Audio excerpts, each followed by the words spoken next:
बिस्मिल्लाहिर्रहमानिर्रहीम, अस्सलाम वालेकुम नाज़रीन, आप देख रहे हैं द लास्ट आवर। मैं हूं यासिर रशीद। नाज़रीन, पाकिस्तान डेमोक्रेटिक मूवमेंट के अंदर बहुत सी जमातें शामिल हैं। 3 बड़ी जमातें हैं जिनके पास अफरादी कुव्वत ज़्यादा है, जिसमें पाकिस्तान पीपल्स पार्टी है, पाकिस्तान मुस्लिम लीग नून है और जमीयत उलमा इस्लाम फे है। दीगर भी जमातें हैं लेकिन उनकी अफरादी कुव्वत कम है, इसलिए उनके नाम ज़्यादा सामने नहीं आते। लेकिन ये 11 जमातों का मजमुआ है जिसने एक प्लेटफॉर्म तश्कील दिया जिसे PDM का नाम दिया गया। अब इस PDM की तहरीक में 3 बड़ी जमातें जो हैं वो तो फ़ायदा उठा रही हैं, बकिया जो छोटी जमातें हैं उनको किन मुश्किलात का सामना है, उनके मुतालिबात क्या हैं और उन मुतालिबात पर PDM की जो इंतज़ामिया है, रहबर कमेटी है, वो क्या सोचती है, क्या राय रखती है, आने वाले दिनों में इस पर हिकमत अमली क्या होगी और हुकूमत को ये टफ टाइम कैसे दे सकेंगे और हुकूमत इनसे कैसे निपटेगी। इसी पर बात करने के लिए सीनियर सहाफ़ी एडिटर फॉरम राना मोहम्मद हज़रत साथ मौजूद हैं, ब्यूरो चीफ इस्लामाबाद सुहेल इकबाल भट्टी हमारे साथ मौजूद हैं और रोजनामा 92 न्यूज़ के एडिटर इस्लामाबाद राव खालिद साहब मौजूद हैं और एडिटर कराची सईद खावर साहब मौजूद हैं। आप तमाम अहबाब का बहुत शुक्रिया। राना साहब, अगर किसी आम शख्स से पूछा जाए कि PDM में कितनी जमातें हैं तो जवाब आएगा 11 हैं या 9 हैं। उनसे नाम पूछें तो वो कहेंगे पाकिस्तान पीपल्स पार्टी है, पाकिस्तान मुस्लिम लीग नून है, जमीयत उलमा इस्लाम फे है। बकिया नाम पूछेंगे तो किसी को नामों का पता तक नहीं होता। इसकी जो वजह क्या है कि नामों का पता क्यों नहीं है और इसका फायदा किसे हो रहा है, 3 बड़ी जमातों को या फिर हुकूमती जमात को? देखिए यासर, ये बात आपने बिल्कुल दुरुस्त की है।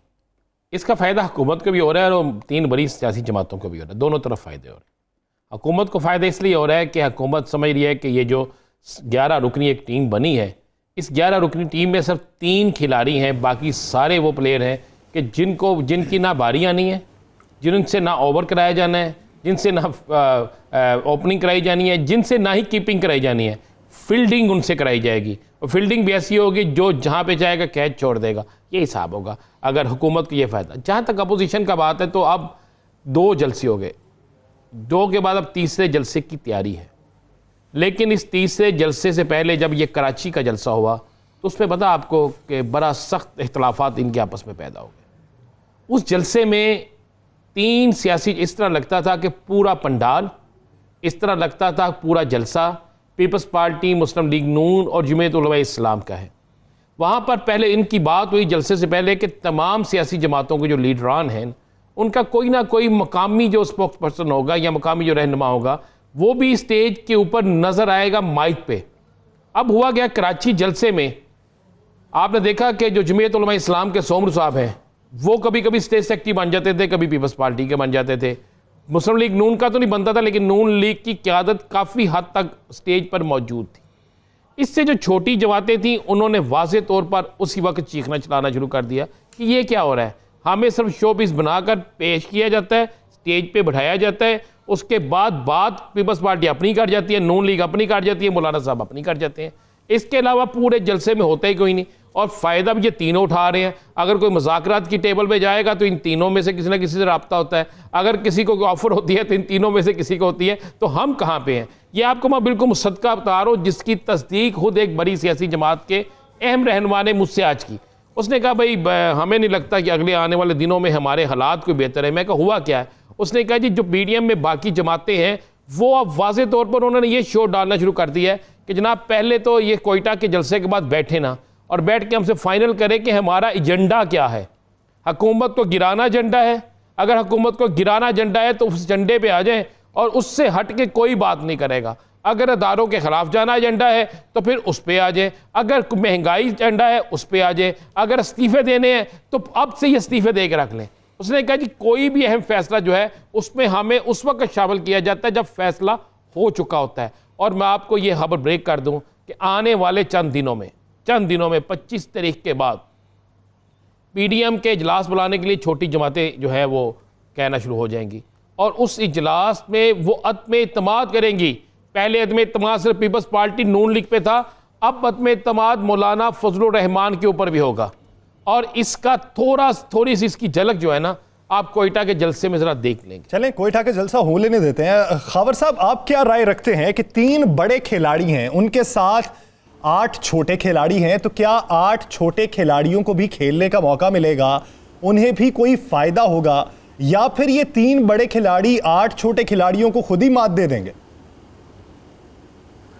हमेशा यासिर यही होता है कि जब पाकिस्तान में जितनी भी सियासी तहरीकें और जमहूरी तहरीकें चली हैं उसमें 2-4 बड़ी पार्टियां होती हैं, बाकी ऐसे ही बस की सवारियां भरने के लिए सवार हो जाते हैं और कभी उनकी नहीं सुनी जाती। और अब भी PDM में भी यही हो रहा है कि 3 बड़ी जमातों का आपने जिक्र किया, ये जमातें बिला शुबा हमेशा केक में अपना हिस्सा बांटती रही हैं और अब भी वो जो आगे जाना चाह रही हैं तो उनके मकासद हैं, एजेंडा है। जबकि इसके बरक्स उनके साथ जो दूसरी जमातें हैं, छोटी जमातें हैं, मेगल साहब हैं, अचकज़ई साहब हैं और अल्लामा साजिद मीर साहब हैं, इस तरह की जमातें जो हैं वो इस वक्त मुस्तरब हैं क्योंकि 2 जलसों में उनकी आवाज़ नहीं सुनाई गई। मैं समझता हूँ कि इस जलसे में जो की नोट्स थे, जो अच्छी तकरीरें थी, वो छोटी जमातों के नुमाइंदों की थी, लेकिन वो उस रिपोर्ट तक नहीं हो सकी।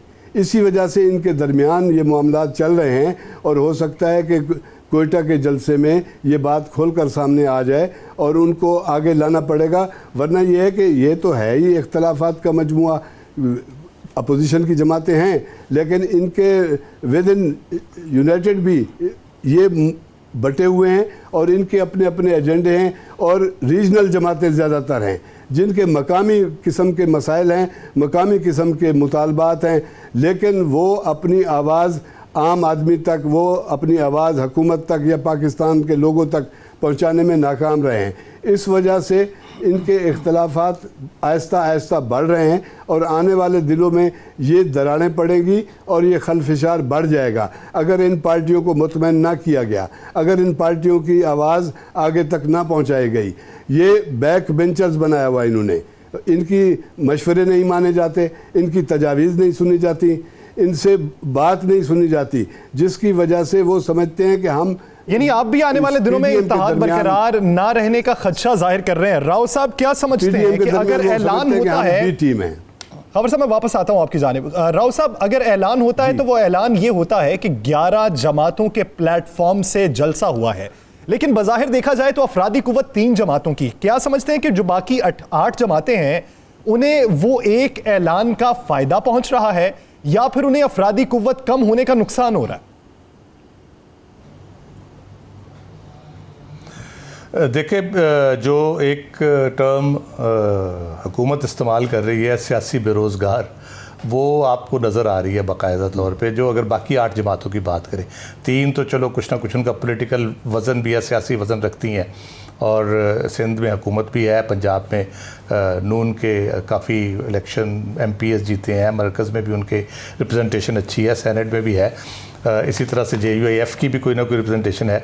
बाकी तो शाबले वाजा टाइप चीज़ें हैं। देखिए, मैं फिर यादा करूँगा, मैं पहले दिन से कह रहा हूँ जिस दिन उन्होंने PDM का इजलास किया था कि ये तकसीम होगी, क्योंकि जो 26 नुकाती इन्होंने अपना एजेंडा रखा था, जो एम रखा था, वो काबिल अमल ही नहीं है। उसमें आप सबका चूरन डाल दिया, ये भी होगा और वो भी करेंगे और इस तरह भी होगा और उस तरह भी होगा, वो उस तरह से चलने वाला नहीं था। इनको एक एम के साथ जाना चाहिए था। मेरा ख्याल है ख़ुद वो क्लियर नहीं है कि उनका एम क्या है, वो चाहते क्या हैं। क्या इमरान खान की हुकूमत को हटाना चाहते हैं? अगर उसको हटाना चाहते हैं तो उसके बाद का लाएअमल क्या होगा? क्या ये जो PDM है ये इंतखाबी इत्तेहाद में तब्दील हो जाएगी? मेरा नहीं ख्याल कभी भी हो पाएगी, क्योंकि उनके ज़ाहिर अपने अपने इंटरेस्ट हैं। जैसे अभी दूसरे जो छोटे सूबों में इंतखाबात गिलगित बल्तिस्तान और आज़ाद कश्मीर में होंगे तो उसमें आपको नज़र आ जाएगा कि इकट्ठे नहीं चल सकते ये इंतखाबात में। तो ये मुतालबा किससे हो रहा है? एक स्लोगन, एक एजेंडा नहीं है, एक नारा नहीं है, जिसकी वजह से अभी तक बटे हुए हैं और मुस्तकबिल में ये इत्तेहाद मुश्किल दिखाई दे रहा है। भट्टी साहब, क्या समझते हैं कि इस वक्त इत्तेहाद में बेहतरीन खेल किस पार्टी की जानिब से पेश किया जा रहा है? देखिए, अगर खेल की बात करें तो यकीनी तौर पर कोई भी अखाड़ा जब सजता है, उसके अंदर जब पहलवान उतरते हैं तो एक फितरी अमल है, जो तगड़े पहलवान होते हैं खेल उन्हीं का ही अट्रैक्ट होता है लोगों को, उनके सामीन को, नाजरीन को, और वही अपना नाम वहाँ पर पैदा कर रहे होते हैं। तो ये एक PDM की अगर हम बात करें तो जो बड़ी पार्टीज़ हैं, पाकिस्तान मुस्लिम लीग नून, पाकिस्तान पीपल्स पार्टी और उसके बाद मौलाना फजल रहमान साहब जो अपने हार्ड स्टैंड की वजह से और एक अपने मजहबी बैकग्राउंड की वजह से एक इंपॉर्टेंस रखते हैं, तो डेफिनेटली उन्हीं की बात इस वक्त हर जगह पे अंडर डिस्कशन है, बात अपील उन्हीं की ही बात अपील कर रही है। लेकिन दीगर जमातें जो मुतालबात पेश कर रही हैं उनके खिताबात भी सुनने का हमें मौका मिला, उनके जितने मुतालबात हैं, जो उनके तहफ़्फ़ुज़ात हैं, ये सारे वही तहफ़्फ़ुज़ात और मुतालबात हैं जब पाकिस्तान पीपल्स पार्टी की हुकूमत वफाक में इक़्तिदार पर विराजमान थी। वही मुतालबात हैं, वही तहफ़्फ़ुज़ात हैं जब मुस्लिम लीग नून इक़्तिदार पर विराजमान थी वफाकी हुकूमत में। तो उनके तो एक दरीना मसाइल हैं, लेकिन मसला सबको पता है कि पाकिस्तान पीपल्स पार्टी और मुस्लिम लीग नून का है। और इस वक्त जो जिस तरीके से उन्होंने जलसों का सिलसिला शुरू किया, या फिर एक फैक्ट है कि 2 साल से अपोजिशन जिन मसाइल से गुजरी और जिस किस्म के केसेस का उन्हें सामना करना पड़ा, तो एक फ्रस्ट्रेशन का शिकार तो थे, कहीं उन्हें रास्ता नहीं मिल रहा था। अल्टीमेटली उन्होंने अपने आप को पॉलिटिकल दोबारा से एक रिवाइव करने के लिए और अपने आप को आवाम में ज़िंदा रखने के लिए और एक इतना प्रेशर बिल्ड करने के लिए कि कोई उनकी बात भी सुने, तो ये सारा सिलसिला शुरू हुआ। लेकिन इम्पॉर्टेंट ये है कि जो हमारी सियासत का रुख जिस जानिब बढ़ रहा है, उसके अंदर से मुल्क के मफाद में, जमहूरियत के मफाद में कोई बेहतरी का पहलू निकलना चाहिए अगर आपकी इंटेंशन अच्छी होंगी। अब इतलात ये आ रही है, जो कोयटा का जलसा होना है, जो पेशावर का जलसा होना है, वहाँ पर कुछ इस किस्म की प्लानिंग की जा रही है कि वहाँ पर कुछ ऐसे नारे लगवाए जाएँ जो बहुत ख़तरनाक हो सकते हैं। और उस नाराबाजी से रुकवाने के लिए PDM में शरीक कुछ जमातों के रहनुमाओं से बाज़ाब्ता तौर के ऊपर रब्ता किया गया है और उन्हें कन्विंस करने की कोशिश की गई है कि आपको जमहूरी एक एटमॉस्फेयर के अंदर जलसे करने की आपको इजाज़त दी गई है, किसी ने हर्डल नहीं क्रिएट की। नाज़रीन, दीगर इश्यूज पर बात करेंगे एक शॉर्ट ब्रेक के बाद। Stay with us.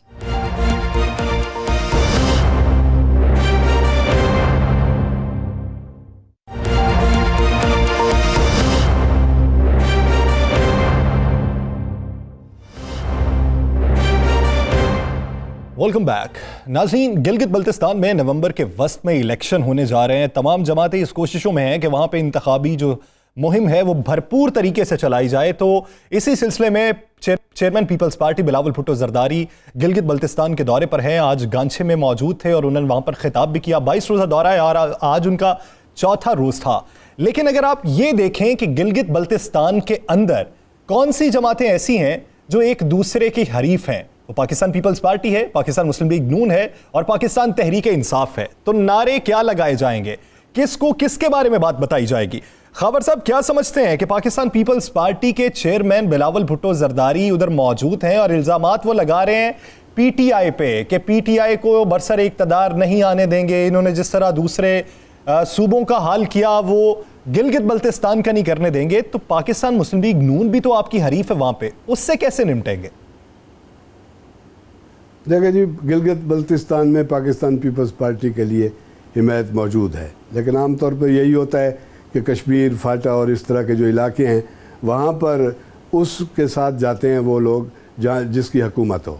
वहाँ पर PTI के लिए माहौल साजगार हो सकता है, लेकिन वहाँ बिलावल ने जाके हलचल पैदा की है और वो कुछ नशिस्तें लेने के लिए पुरुमीद हैं। मैं समझता हूँ कि PTM का जो पिंडारा है वहाँ जाके खुलना है। PDM वहाँ पर एक दूसरे के ख़िलाफ़ सफ़ आ रहा होगी, इसलिए कि ये सियासी इत्तेहाद है, जमहूरी इत्तेहाद है, लेकिन इंतखाबी इत्तेहाद नहीं है। कोई सीट एडजस्टमेंट नहीं हुई और एक दूसरे की ये बात सुनने के लिए तैयार नहीं है कि वहाँ पर अगर एक सीट पे हम एडजस्टमेंट कर ले, नून लीग और पीपल्स पार्टी कर ले, ऐसा नहीं है। वहाँ ये तीनों मुतारिब पार्टियाँ एक दूसरे के ख़िलाफ़ सफ़ आ रहा होंगी और मैं समझता हूँ कि आने वाले दिनों में जब बल्दियाती इंतखाबात में भी यही होगा कि सीट एडजस्टमेंट का कोई मामला नहीं होगा। उस वक्त तक PDM रहती है या नहीं रहती, लेकिन PDM के इस वक्त जो आसार हैं वो यही हैं कि एक आते ही आजमाइश दरपेश है इलेक्शन की वहाँ पर गिलगित बल्तिस्तान में, जहाँ आपको पता चल जाएगा कि नून लीग और पीपल्स पार्टी आप PDM के हवाले से जो इत्तफाक़ राय रखती हैं उसका क्या हशर होता है। यकीनन एक दूसरे के ख़िलाफ़ उनको सख्त ज़बानें इस्तेमाल करनी पड़ेंगी। इंतखाबी ज़ुबान अलग होती है, अगर उसमें नारेबाजी की सियासत ना हो, अगर एक दूसरे पर इख्तलाफ राय की सियासत ना हो, फिर उसे इंतखाबी मुहिम कौन कहे, इंतखाबी जलसा कौन कहे? राव साहब क्या समझते हैं कि इस वक्त जो इल्ज़ामात PDM की मुकम्मल तहरीक 11 जमातें पाकिस्तान तहरीक इंसाफ पे लगा रही है अवामी इश्यूज़ के हवाले से, वही इल्ज़ामात अब इंतखाबी मुहिम के अंदर भी लगाए जाएंगे, तो क्या आप ये समझते हैं कि इससे इत्तेहाद पे कोई फ़र्क पड़ेगा या नहीं पड़ेगा? देखिए, इत्तेहाद तो ऑब्वियसली डैमेज होगा। वो जो एक कह लें कि दोगली अप्रोच है या दोगली पॉलिसी है, किसी असूल की बुनियाद पे तो ये ना पीडीएम बनी है ना ये जमहूरियत की लड़ाई है। बुनियादी ये तो फैक्ट है, अपने अपने इंटरेस्ट की लड़ाई है। पीडीएम के लिए ये बहुत अच्छा मौका था कि वो अपने इत्तेहाद को गिलगित बल्तिस्तान के इंतखाब में लेके जाते, वहाँ पे अपने कैंडिडेट्स मुश्तरका तौर पे खड़े करते और वो हुकूमत वहाँ पे बना के दिखाते, पीटीआई को वहाँ पे हराते। तो ये इनके लिए एक बहुत मोराल बूस्टिंग होता पीडीएम की अपने तहरीक के लिए भी, और जो कुछ वो इमरान खान या पीटीआई की गवर्नमेंट के ख़िलाफ़ करना चाहते हैं उसके लिए भी। लेकिन वही बात है कि अगर तो किसी असूल की बुनियाद पे इकट्ठे होते तो यकीनन ये बात करते, लेकिन क्योंकि अपने अपने मफादात है, हर किसी के लोकल लेवल पे और किस्म की पॉलिटिक्स है, डिस्ट्रिक्ट लेवल पे और है, फिर सूबे के लेवल पे और चली जाती है, तो वो बुनियादी तौर पे इकट्ठे हो नहीं पा रहे हैं, नज़रियाती तौर पे इकट्ठे नहीं है। जो ज़हनी तौर पे वो उनकी अप्रोच इश्यूज़ के बारे में डिफरेंट है। तो ये वहाँ पे आपको ये तफरीक नज़र आ रही है गिलगित बल्तिस्तान के अंदर। तो ये मेरा ख्याल है डैमेजिंग होगा, क्योंकि आप देख रहे हैं इन दिनों वो जब कराची का जलसा हुआ तो इनके एक लीडर जो है उनकी तकरीर भुट्टो के ख़िलाफ़, जो सिंध में इलेक्शन लड़े थे बिलावल भुट्टो के ख़िलाफ़, उनकी एक तकरीर बहुत वायरल हुई जिसमें वो बिलावल भुट्टो और उनके वालिद साहब के बारे में हिर्जा सराई कर रहे हैं।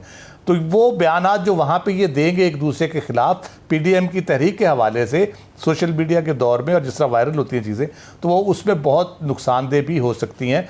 लेकिन उनको फ़र्क नहीं पड़ता, क्योंकि वो जो बयान देते हैं फ़ौज के ख़िलाफ़ हिर्जा सराई खुद करते हैं और इमरान खान पे इल्ज़ाम लगाते हैं कि वो लड़ाना चाहते हैं हमें फ़ौज से, और फ़ौज को बदनाम कर रहे हैं, फ़ौज के उसके ख़राबी पैदा करने की, इदारों के कमज़ोर करने की कोशिश कर रहे हैं। तो वो उनको फ़र्क कोई नहीं पड़ता, वो ढिठाई से बयान दे के एक दूसरे के खिलाफ दूसरे दिन फिर इकट्ठे होकर बैठ जाते हैं। यानी आप ये कहते हैं कि फ़र्क पड़ेगा, डैमेज होगी, लेकिन वो डैमेज आपसी मामलात में नहीं होगी बल्कि अवामी सतह पर डैमेज हो सकती है। आपसी मामलात में तो ऐसा ही एक दूसरे के बारे में बयान दिए और कल को इकट्ठे हो गए। आने वाले दिनों में इनमें कुछ इख्तलाफात आने वाले हैं। मैंने सोचा कि सबकी पहले राय ले लेते हैं। आप वो खबर दीजिए कि आने वाले दिनों में इनमें इख्तलाफात किस वजह से आएंगे और गिलगित बल्तिस्तान का इलेक्शन उसमें मेन उनसर कैसे होगा।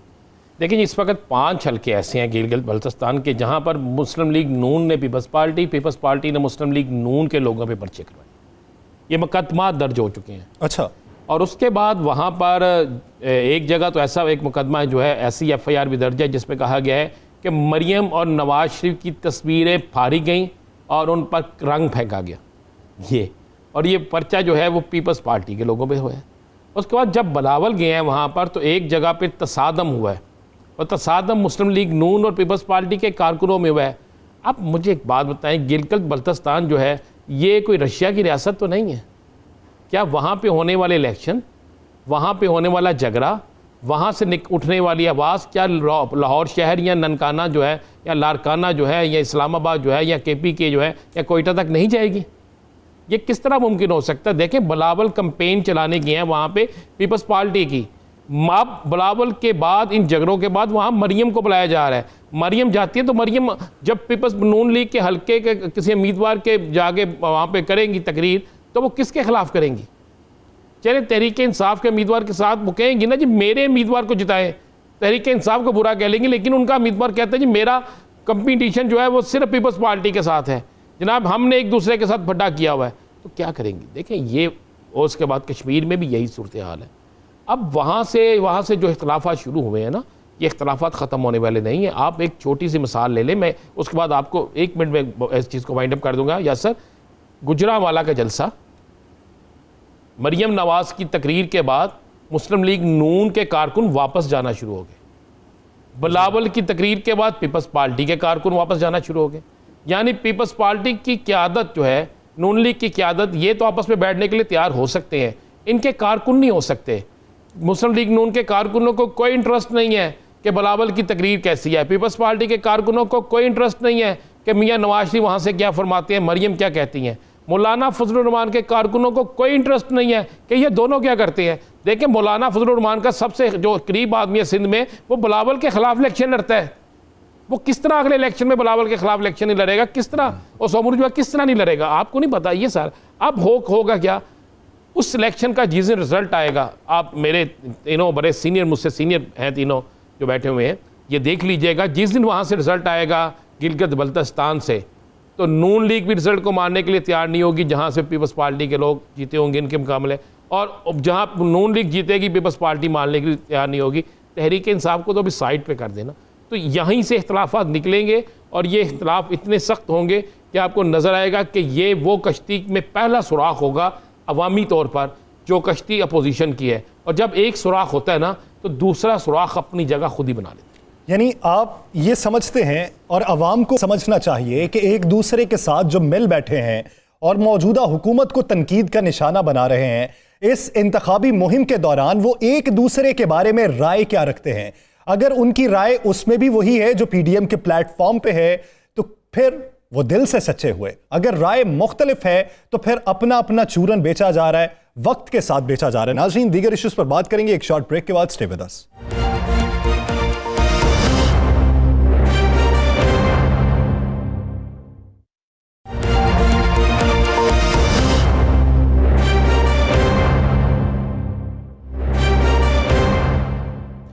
Welcome back. नाज़रीन, आगे बढ़ेंगे और बात करेंगे वज़ीर-ए-आज़म इमरान खान और तुर्क सदर की वजह से एक साल से हुई थी कार के रेंटल पावर केस की, जिसमें पाकिस्तान ने हर्जाना अदा करना था, पाकिस्तान की बचत हुई। बाद में यह पता चला कि किक बैक्स लिए गए उस कंपनी की जानिब से, फिर उन पे एक केस होना था और वो पैसे पाकिस्तान को मिलने थे, लेकिन अनफॉर्चुनेटली फैसला यह हुआ कि वो पैसे छोड़ दिए जाएंगे, कौमी खजाने को नुकसान पहुंचा।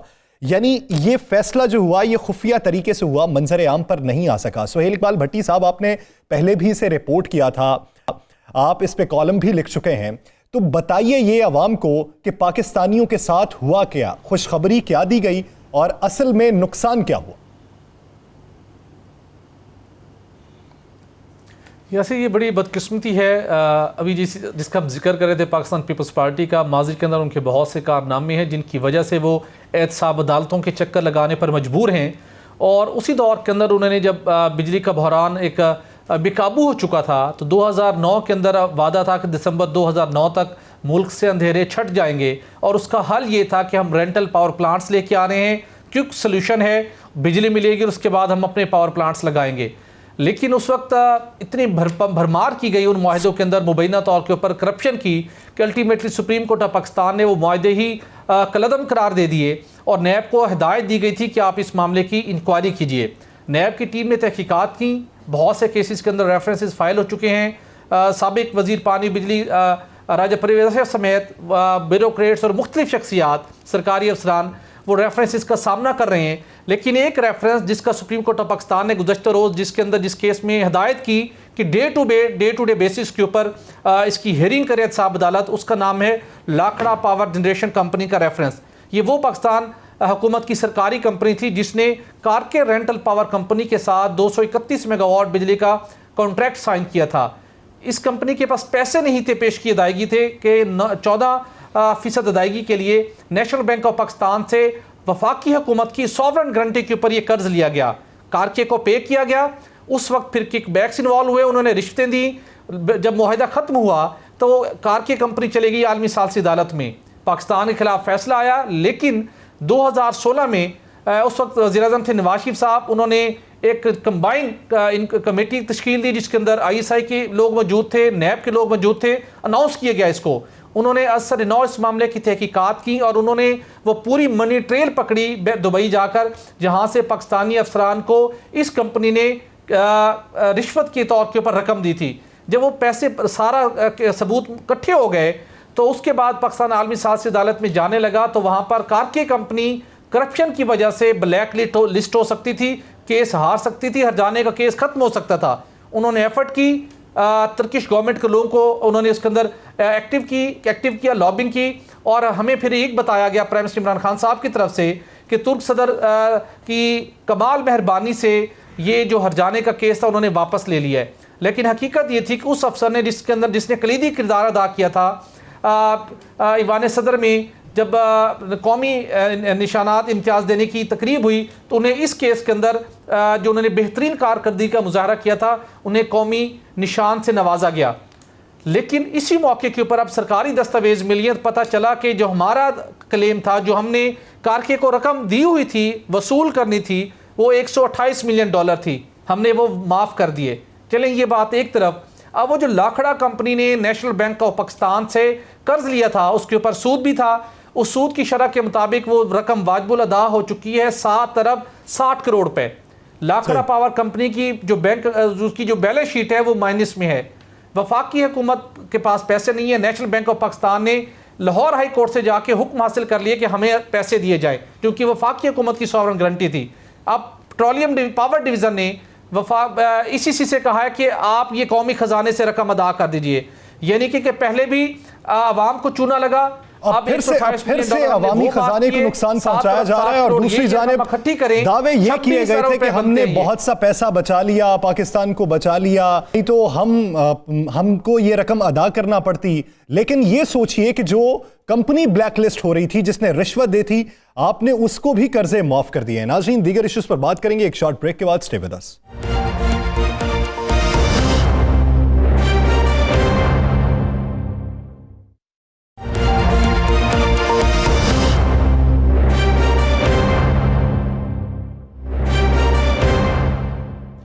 Welcome back. नाज़रीन, कैप्टन रिटायर्ड सफदर की गिरफ्तारी के बाद बहुत सी खबरें मंजर-ए-आम पर आईं, कमेटियां भी तश्कील दी गईं, कमेटियां अब गैर फ़ाल होने की भी खबरें हैं। लेकिन इसमें असल हक़ाइक़ क्या हैं? सिंध हुकूमत ये क्लेम करती है कि वफाकी हुकूमत की जानिब से हमें यह कहा गया कि अगर आपने हक़ाइक़ मंजर-ए-आम पर लाए तो आपकी हुकूमत गिरा दी जाएगी। इसमें कितनी सदाकत है? और कैप्टन रिटायर्ड सफदर के मामले के बाद पाकिस्तान मुस्लिम लीग नून ने मौक़िफ़ क्या अपनाया कि हमारा उस वक्त बयानिया क्या था, नुक्ता नज़र क्या था, और अब के हालिया दिनों में वो नुक्ता नज़र कौन सा रुख इख्तियार कर चुका है, इसी पर भी बात करेंगे। सईद खावर साहब, आपकी जानिब सबसे पहले आऊँगा। खावर साहब, क्या समझते हैं कि जो अब तक की तहकीकाती कमीशन कायम किया गया था, उसके कन्वीनर सईद गनी हैं, वो भी दिखाई नहीं दे रहे, दूसरे जो 2 अफराद हैं वो भी दिखाई नहीं दे रहे, अब तक क्या इस पर वाकई कोई तहकीकात हो रही हैं? 1 महीने का टाइम दे दिया गया, क्या वाकई 1 महीना दरकार है इसमें पूरी तहकीकात करने में? पहली बात तो यह है कि जी ये PDM का जो जलसा था, एक बड़ा जलसा था, इससे PDM को जो सम्राट समेटने थे वो इस वाक़े की वजह से, कैप्टन सफदर के एक नारे की वजह से वो उसके सम्राट से महरूम रही है। अगले दिन वो जलसा डिस्कस नहीं हो रहा था, जलसे के इत्तमास डिस्कस नहीं हो रहा था, उसके खिताबात डिस्कस नहीं हो रहे थे, बल्कि ये बात हो रही थी कि फ़लाँ होटल में क्या हुआ।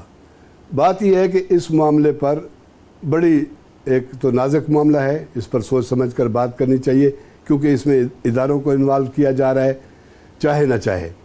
इसमें यह हुआ है कि पाकिस्तान पीपल्स पार्टी और सिंध हुकूमत का बयानिया अलग अलग है। बिलावल कुछ और बात कर रहे हैं और एलानिया कर रहे हैं, और वो इसकी तहकीकात का मुतालबा कर रहे हैं, अपील भी नहीं कर रहे। दूसरी तरफ जब सैयद मुराद अली शाह साहब जो इस सूबे के चीफ मिनिस्टर हैं, उन्होंने जो प्रेस कॉन्फ्रेंस की उसमें वो बड़े मुतज़ब्ज़िब थे और उन्होंने खोलकर इस पर कोई बात नहीं की।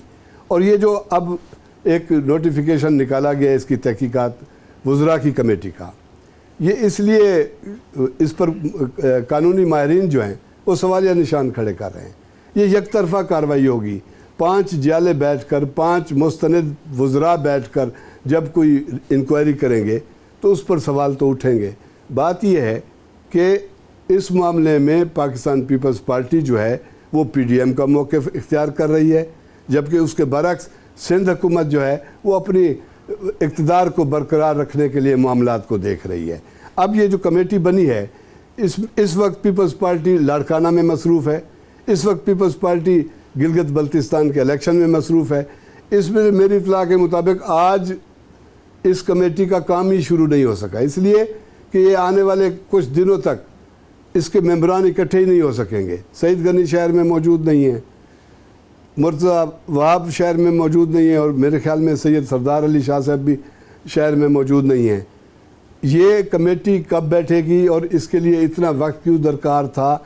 लगता है कि पीपल्स पार्टी इस मामले से जान छुड़ाना चाहती है, सिंध हुकूमत इस मामले से जान छुड़ाना चाहती है, और इसको इतना तूल दिया है उन्होंने कि 30 दिन के बाद जब रिपोर्ट आएगी तो उस वक्त तक हवाओं का रुख बदल चुका होगा। यानी आपको ये लगता है कि 30 दिन हवाओं का रुख बदलने के लिए ही उन्होंने मुतय्यन किया है कि 30 दिन इसको दे दिए जाए? राना साहब, आपको याद होगा कि जब कैप्टन रिटायर्ड सफदर की गिरफ्तारी अमल में आई तो वो गाड़ी में बैठते हुए नारे क्या लगा रहे थे। फिर उसके बाद उनका ये कहना था कि मैं हर साल मादर मिल्लत के मज़ार पर जाऊंगा और मादर मिल्लत जिंदाबाद के नारे लगाऊंगा। ये उन्होंने इशारा दिया कि मैंने मादर मिल्लत मोहतरमा फातिमा जिन्ना को कहा और उनके नारे लगाए, इसमें ऐब कहाँ पे है। और फिर आज उनका बयान एक ये सामने आया कि फुटेज सामने आ चुकी है, लेकिन आपको मैं ये बता दूं कि जिन टांगों ने दरवाजे पे ठुड्डे मारे वो पुलिस वालों की नहीं थी। पुलिस वालों की टांगें कमज़ोर होती हैं, ये मजबूत पाँव वालों की टांगें थीं। और साथ में वो ये भी कह जाते हैं कि इस पे तहकीकात हो रही है, मैं कोई बात नहीं कर सकता। यानी आप एक तरफ बात भी कर देते हैं, दूसरी तरफ आप वो एक बयान का जुमला भी साथ में ऐड कर देते हैं। तो इस वक्त पाकिस्तान मुस्लिम लीग नून कौन सा तरीका कार इख्तियार किया हुआ है, उनका बयानिया असल में है क्या, यानी आप अवाम को क्या दिखा रहे हैं और पस मंजर में क्या? देखिए यासर, मैं इंक्वायरी की बात तो बाद में करूँगा ना, वो कर दी बात सईद खबर साहब ने, बिल्कुल इंक्वायरी हो रही है, हमें बड़े मुख्तात तरीके से उसमें करना चाहिए। कैप्टन सफदर साहब ने जो आज फरमाया है वो फुटेज के बाद उनका ये कहना जो है वो बिल्कुल गलत। फुटेज में नज़र आ रहा है कि उनको पकड़ने वाले कौन है, दरवाज़ा खोलने वाले कौन है। मरियम साहिबा फरमा रही हैं पुलिस ने दरवाज़ा नॉक किया, पुलिस अंदर आ गई, मैंने कहा अंदर नहीं आना चाहिए। तो ये ठुड्डे फिर जो क्या कोई खलाई मखलूक जिसे वाकई खलाई में लोग जिसे कहते हैं वो जो नज़र नहीं आती। कैप्टन सफदर साहब जो है ना वो उसको उनकी बात पे ना थोड़ा सा ध्यान कम दिया करें, क्योंकि बेचारा मजलूम आदमी है। तो मजलूम जो होता है ना उसके मुंह से कुछ भी निकल जाता है, ऐसा मजलूम आदमी है, चले उन्हें जाने दें। अब मुझे एक बात बताएं, इन्होंने कहा जी मैं ये सवाल छोड़ के जा रहा हूँ अपने पाकिस्तान के सियासतदानों के लिए, अपने पाकिस्तान के मीडिया के बड़ों के लिए जो इस पर बड़ा चीखो पुकार कर रहे थे। मादर मिल्लत इस मुल्क में वाकई फातिमा जिन्ना है, इसके अलावा नहीं है। अब उन्होंने कहा जी मैंने फातिमा जिन्ना जो है उनको मादर मिल्लत कहता हूँ और मोहतरमा का हर साल मैं आया करूँगा। आज एक लाहौर में मरियम साहिबा जब आई, आज लाहौर में चेरिंग क्रॉस चौक पर, तो उस वक़्त जो बैनर्स मुस्लिम लीग नून के अरकान असम्बली उनकी मुतहर्रक ख़वातीन ने मरियम साहिबा के सामने पकड़े हुए थे, वो बैनर क्या थे? मरियम साहिबा की तस्वीर और मादर मिल्लत नज़र आ रहा है स्क्रीन पे, ये देख लें ना, ये कोई डिज़ाइन नहीं हुई ये वो जेन्युइन तस्वीर है जो आज की मैं बात कर रहा हूँ। और दिखाइए स्क्रीन पे, बिल्कुल स्क्रीन पे एक बार अपने नाज़रीन को दिखाइए कि ये बैनर्स क्या हैं। मादर मिल्लत कहा किसे गया और तस्वीर के साथ मादर मिल्लत किसके लिखा हुआ है, ये नाज़रीन पहले देख लें। नाज़रीन ये आप देखिए कि मरियम नवाज़ साहिबा की तस्वीर है और उनके साथ लिखा हुआ है मादर मिल्लत जिंदाबाद। यानी आप क्या ये कहना चाह रहे हैं कि मरियम नवाज़ मादर मिल्लत हैं, या फिर उसके साथ आप ये कहना चाह रहे हैं कि मादर मिल्लत एक ही थी, मरियम नवाज़ उनके नक्शे कदम पे चल रही हैं? लेकिन आप अवाम को क्या दोहरे मायार के अंदर मुब्तला करना चाह रहे हैं कि अवाम इस बात का अंदाज़ा लगाएं कि मादर मिल्लत कौन है? भैया इनके सियासी एजेंडे होते हैं और अब अदारों पे हमलों के बाद अब इन्होंने हमारे कौमी हीरोज़ जो है ना, कौमी हीरोज़, हम वो जिनकी बात हम करते हैं, जिनको हम किताबों में पढ़ते हैं, जिनको हम कहते हैं कि इन पाकिस्तान बनाने में इनका किरदार है, तो अब उनके नाम भी जनाब इन्होंने रखने शुरू कर दिए। आप क्या राय रखते हैं, यानी मौजूदा तर्ज सियासत जिसमें राना साहब इशारा कर रहे हैं कि कौमी हीरोज़ को इस्तेमाल करना, आप उनकी जो सियासत थी उसे अपनी सियासत से मुशाबहत करार देना, यानी आप आवाम के साथ सियासत करें सड़कों की तामीर पे, इंफ्रास्ट्रक्चर पे, कब्रों के नाम पे और आबाओ इजदाद की कामयाबियों के नाम पे, और आपके अपने अमाल क्या हों, यानी ये मौजूदा तर्ज सियासत पाकिस्तान को किस नहज पे ले जाएगा? देखिए यासर, बड़ा इम्पोर्टेंट है ये तर्ज सियासत की। जब आप बात करते हैं ना, पाकिस्तान की तारीख़ उठा कर देख लें आप, मैं पूरी तरह इस पे कन्विंस्ड हूँ, मेरी स्टडी भी है इसके ऊपर, कि पाकिस्तान की इस तर्ज सियासत में जो तब्दीली शरीफ ख़ानदान के इस सियासत में आने के बाद आई है, वो सबसे ख़तरनाक और सबसे नुकसानदेह साबित हुई है पाकिस्तान की सियासत के लिए, पाकिस्तान के इमेज के लिए, पाकिस्तान की इंटेग्रिटी के लिए, पाकिस्तान की ओवरऑल जो as Islamic Republic of Pakistan के तौर पे शनाख्त थी उसके लिए। आप 82 से शुरू हो जाएं, ये आए हैं, उसके बाद से आप देखते चले जाएं सियासत में किस किस किस्म की इन्होंने बिद्दतें इंट्रोड्यूस करवाई, छांगा मांगा हो, लिफाफा हो, कब्ज़ा माफिया हो, ये सब्सिडी के इशू हों, FPR के SRO के ज़रिए गड़बड़ करनी हो, मोटरवे और ये पावर प्लांट्स में कमीशन खाना हो, LNG में 2 नंबरी करनी हो, आप देखते चले जाएं। और फिर ख़रीदो फ़रोख्त अरकान की, उसमें किस तरह से इन्होंने रोल प्ले किया है। तो ये इनका तर्ज़ सियासत शुरू से इसी तरह से। आप इसकी बात करें, मादरे मिल्लत वो क्यों थी? उन्होंने कायद-ए-आज़म के शाना बशाना तहरीक पाकिस्तान का हिस्सा बनी और पाकिस्तान की तख्लीक में उनका बहुत बड़ा हाथ था कायद-ए-आज़म के साथ, बाकी लीडरान के साथ। तो इसलिए उनको मादरे मिल्लत कहा गया, इसलिए उनकी इज़्ज़त की जाती है, इसलिए उनको ये रुतबा दिया जाता है। आप अपनी ज़रा सियासी तारीख़ बता दें। मियाँ नवाज शरीफ इनके वालिद जो है वो उनको कायद-ए-आज़म सानी बनने का शौक़ है, उन्होंने अपनी डेट ऑफ बर्थ भी तब्दील कर ली थी कुछ और, उन्होंने सिर्फ कायद-ए-आज़म सानी बनने के चक्कर में 25 दिसंबर अपनी तारीख़ पैदाइश अपनी कर ली। अब ये चले मादरे मिल्लत सानी बनती तो कुछ समझ आती है कि कायद-ए-आज़म सानी की बेटी मादरे मिल्लत सानी बन गई, लेकिन किस क्वालिटी पे, किस स्ट्रगल पे, किस कोशिश पे, किस वजह से उनको सियासत में उनका क्या किरदार है, सियासत में उनकी क्या अचीवमेंट्स हैं जिस बुनियाद पे उनको कोई भी टाइटल दिया जाए, इवन उनको एज मुस्लिम लीग की कायद के तौर पे भी या वाइस प्रेसिडेंट वो है, किस बुनियाद पे वो आपकी नज़र में स्ट्रगल क्वालिफाई करती कुछ नहीं है ये सब और उसके बावजूद भी उन्हें कायद बना दिया गया। भट्टी साहब, सियासत की क्या समझते हैं कि देखो देखो कौन आया, आई एक पार्टी आई, कल भी कोई जिंदा था, आज भी शायद जिंदा है, क्या सारी उम्र पाकिस्तानी लोगों की इन्हीं नारों के साए तले गुजर जाएगी या फिर कोई नया मकसद भी हमें कभी मिल सकेगा? जैसे देखिए कई दहाइयों तक तो यही सिलसिला रहा। भुट्टो साहब से ऑनवर्ड आप ले चलें तो उसके बाद मुस्लिम लीग नून ने जो तर्ज सियासत इख्तियार की, उन्होंने उसको तकवीयत दी, उसके ऊपर उन्होंने वोट लिए, इक़्तिदार में आते रहे। लेकिन हमने 2018 में देखा कि वो जो तर्ज सियासत थी या वो जो नारे थे, वो जो मंशूर था, लोगों ने उसको रिजेक्ट करते हुए पाकिस्तान तहरीक इंसाफ का, ये इमरान खान साहब ने जो एक आवाज़ बुलंद करके लोगों के अंदर शोर उजागर किया, जिस तब्दीली की बात की, लोगों ने उसको सपोर्ट किया। जब लोगों ने इमरान खान साहब को इक़्तिदार में लाए तो उसके बाद देखें कि आपको शुरू में 2 साल तक या 1.5 साल तक इन जमातों को वो पजीराई नहीं मिल सकी।